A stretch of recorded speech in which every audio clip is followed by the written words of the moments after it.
پاکستان میں بے روزگاری کی وجہ پڑھے لکھے نوجوانوں کا زیادہ ہونا، تعلیم کا زیادہ ہونا، ان پڑھ لوگوں کا موجود ہونا یا کہ ہنر کا نہ ہونا اور بزنس کی طرف نہ آنا، کیا وجہ ہے؟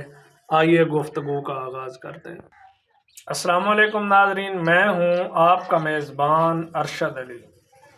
ناظرین، گفتگو کرنے کا مقصد میرا یہ ہے آپ لوگوں سے کہ پاکستان میں عوام اور جو پڑھی لکھی عوام ہے، ڈگریوں کی بھرمار ہے، M A, M S C, B S C, M A English, حتیٰ کہ ایم فل تک ڈگریز موجود ہونے کے باوجود لوگوں کا بے روزگار ہونا، اس کی کیا وجہ ہو سکتی ہے؟ اصل میں ہماری جو تعلیم ہے اس میں ہمیں اس چیز کو سیکھنا چاہیے کہ جہاں کچھ بھی ممکن نہ ہو وہاں چیزوں کو اللہ کی رضا کے لیے اللہ کا نام لے کر ممکن بنانے کی کوشش کرنا۔ آپ لوگوں نے تعلیم حاصل کر لی، ٹھیک ہو گیا۔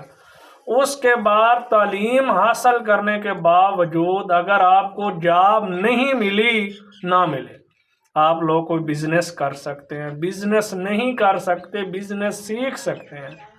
بزنس اگر آپ سیکھ گئے تو آپ کی نسلیں بھی روزی کما سکیں گی، لیکن اگر آپ بزنس بھی نہیں کرنا چاہتے کہ میری اتنی تعلیم ہے مجھے نوکری ملے گی، انتظار اور انتظار ہی کرتے ہیں، تو دیکھیں وقت جو ہے وہ کسی کا انتظار نہیں کرتا، نہ پی ایچ ڈی کا، کسی بھی قسم کے انسان کا وقت جو ہے نا انتظار نہیں کرتا۔ تو آپ وقت کی ناقدری کریں گے۔ آپ لوگوں کو چاہیے، آپ کے اندر اگر تعلیم موجود ہے، تعلیم کے ساتھ ساتھ اللہ نے آپ کو صلاحیت دی ہے، آپ اللہ کا نام لے کر ایک امرود کی ریڑھی سے بھی شروع کر سکتے ہیں، آپ ایک جھاڑو سے بھی شروع کر سکتے ہیں۔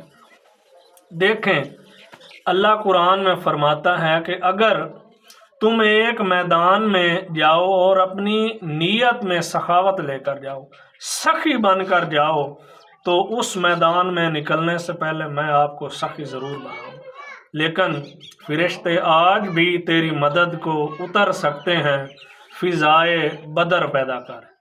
مقصد بات کرنے کا یہ ہمارا ایسا یقین ہونا چاہیے، ہماری ایسی محنت ہونا چاہیے، ایسی محنت ہونی چاہیے کہ اللہ تعالیٰ خود پوچھے، خودی کو کر بلند اتنا کہ ہر تقدیر سے پہلے خدا بندے سے خود پوچھے بتا تیری رضا کیا ہے۔